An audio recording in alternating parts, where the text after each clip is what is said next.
सिद्धार्थ गौतम ने अपना घर क्यों छोड़ा? तो घर छोड़ने का एक छोटा कारण, युद्ध ना हो, लड़ाई ना हो, झगड़ा ना हो, कलह कलेश ना हो, उसको बचाने के लिए कहा हम ही अपने महलों को छोड़े जा रहे हैं, तुम सब लोग न लड़ो। ये था उनका त्याग। किसके लिए? समाज के लिए, अपने लिए नहीं। वो तो राजा के लड़के थे, उठाते तलवार 10-20 को वो भी निपटा देते, लोग कहते बड़ा बढ़िया काम कर रहा। इसलिए भगवान बुद्ध को कहा जाता है करुणा का सागर, दया का भंडार। ऐसे थोड़े कहा जाता है, करुणा उनके भीतर भरी थी। सारथी छंद कंधा घोड़े उठाया और कंधा घोड़े की सवारी कर लेकर गया भरद्वाज ऋषि के आश्रम में।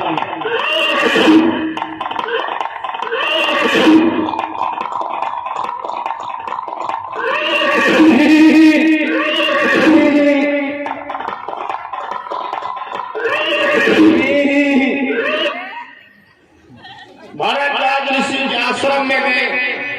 ऋषि ने देखा राजा का लड़का, अरे गौतम तो आओ बैठो, हमारे आश्रम में कैसे? राजा का राजकुमार ये ऋषि के आश्रम में। सिद्धार्थ ने प्रणाम किया, कहा ऋषि हम प्रवज्ञा ग्रहण करने के लिए आया हूं। प्रवज्ञा का मतलब ये सारी बातें आपको जाननी चाहिए, क्योंकि आप बुद्ध को मानते हैं और आपको ये भी नहीं पता कि प्रवज्ञा क्या होती है।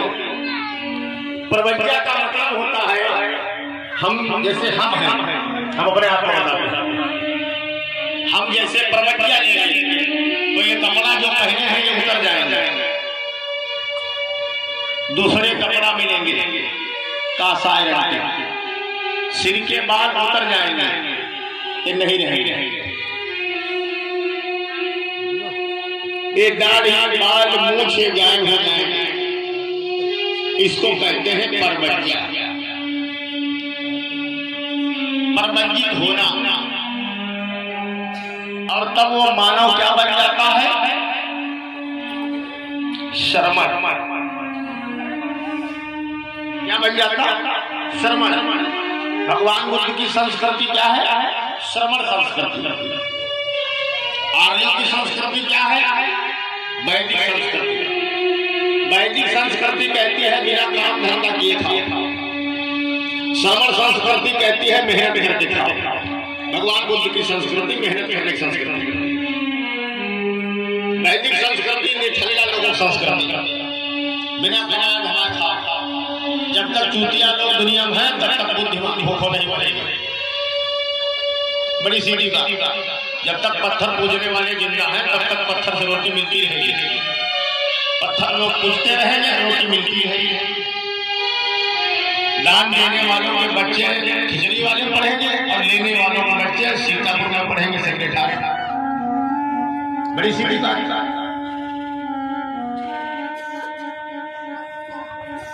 तो माताओं बहनों भाइयों, दान लेता, दक्षिणा लेता, गरीबों से कहता अगले जन्म वैकुंठ मिलेगा। और फिर गाना गाओ सवेरे बैठे, कहा घर चलाई ना चलाई कुदारी, और बैठे बैठे कहीं मुरारी। कहा भाई हर चले ना चलाई कुदारी, और बैठे बैठे देख मुरारी। वही क्या भाई बैठे बैठे मुरारी देख, न हर चलाई चलाई कुदारी। हिया बेचारे हमारे भाई बंधु गन्ना गोड़े मरे जाते, इनका ना मुरारी दे बैठे बैठे।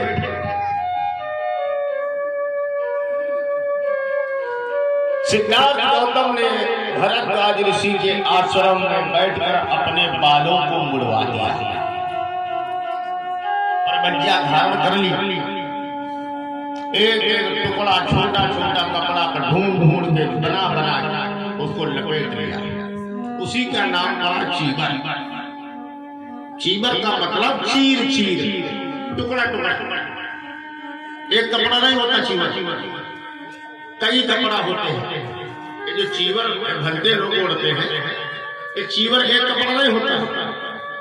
हाँ, कम से कम 20 टुकड़ा 25 टुकड़ा 30 टुकड़ा लगे होंगे जब वो चीवर बनता है पूरा। तो चीवर का मतलब चीर चीर पटा हुआ धारण कर लिया। आगे बढ़े, अनोमा नदी बीच में पड़ गई। अनोमा नदी को पार किया। लौटेगा तो हाल ही नहीं मेरी को के लौटा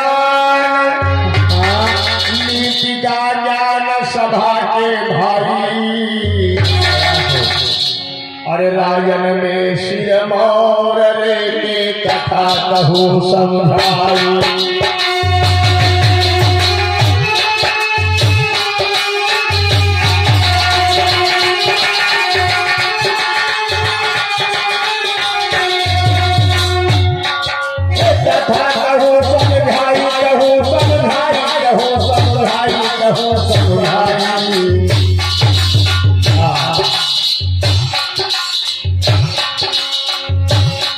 यह राजन में सिर मोर रे कथा कहूँ हम जाई।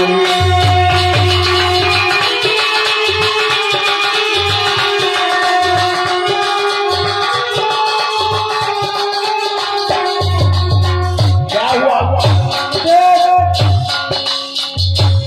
अब आगे सुनो चितलाई है, अब सुनो सदा भाई है।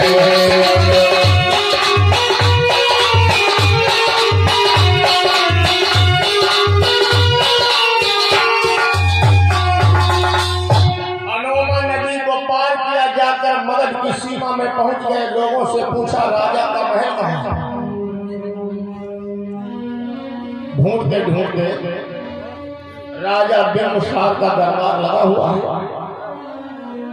बड़े बड़े सूर सरदार आसनों पर बैठे हुए। राजा की कचहरी चल रही है। सिद्धार्थ गौतम जाकर के पहुंचते। राजा ने देखा तो विरक्त सन्यासी आ गया, उठकर के सिंहासन छोड़ दिया। ध्यान देकर देखा, पहचान लिया। गौतम तुम? हाँ महाराज, तुम तो राजा सुदोधन के पुत्र हो। क्या बनाए घूम रहे अपना फुलिया? सिद्धार्थ ने कहा महाराज हम राजा का पुत्र नहीं, हमें एक साधारण भिक्षुक हैं। हमने महलों को त्याग दिया। राजा बिंबिसार ने सुना, एकदम सनाटा खा गया। अरे महलों छोड़ दिया, तुम्हारा दिमाग खराब हो गया। अरे लोग राजा बनने के लिए परेशान हैं, तुमने राजपाट छोड़ दिया क्यों?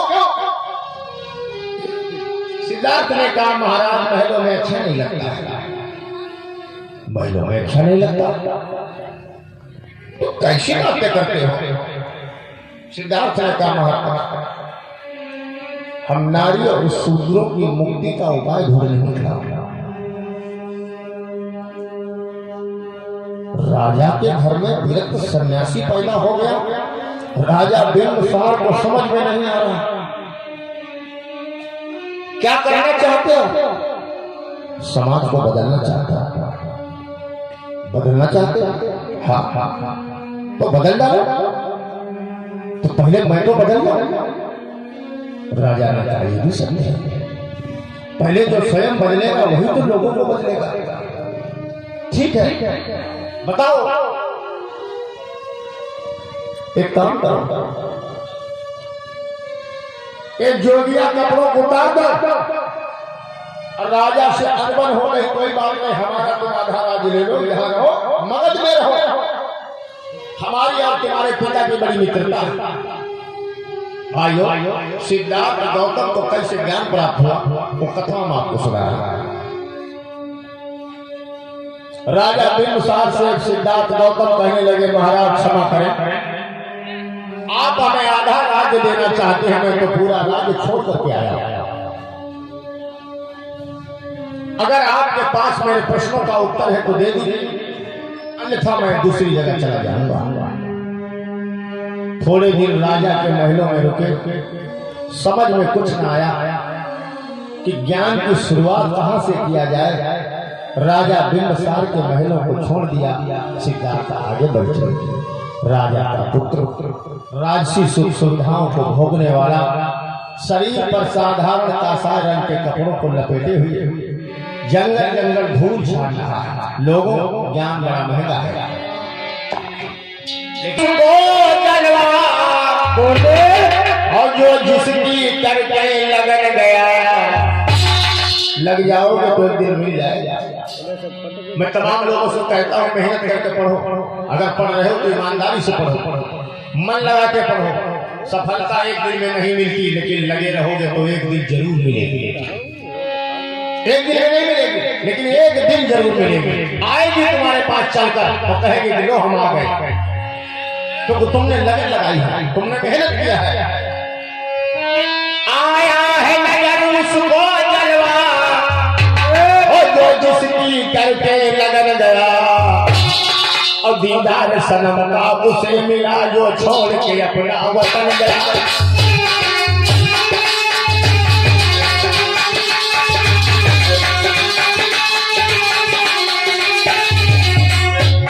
दीदार सनम का उसे मिला जो छोड़ के अपना वतन गया।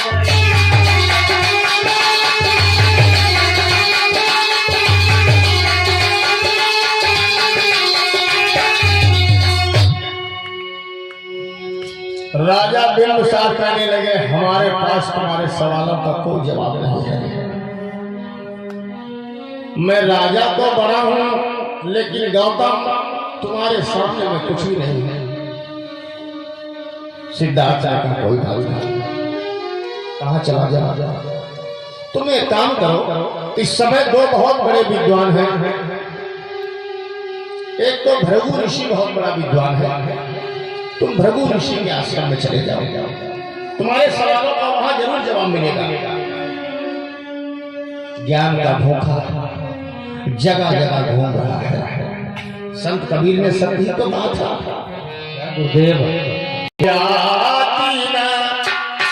पाया मेरे भैया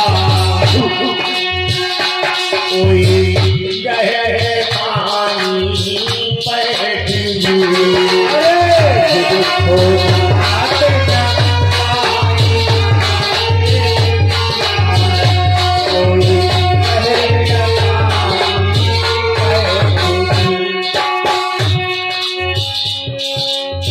मैं बखुरा बूढ़न डरा मेरे भैया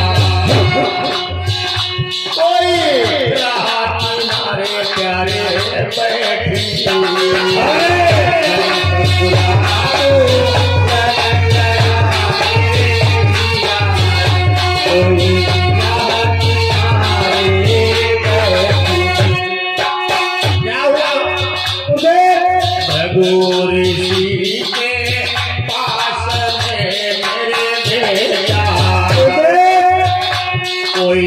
पहुंचे हैं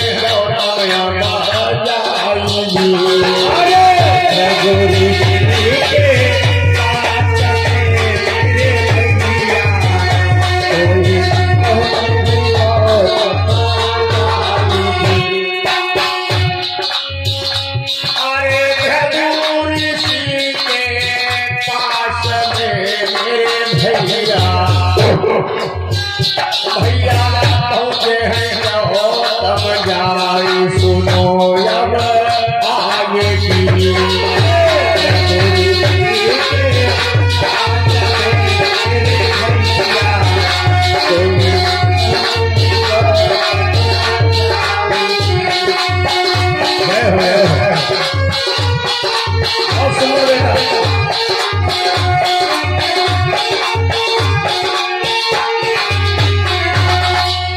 बोला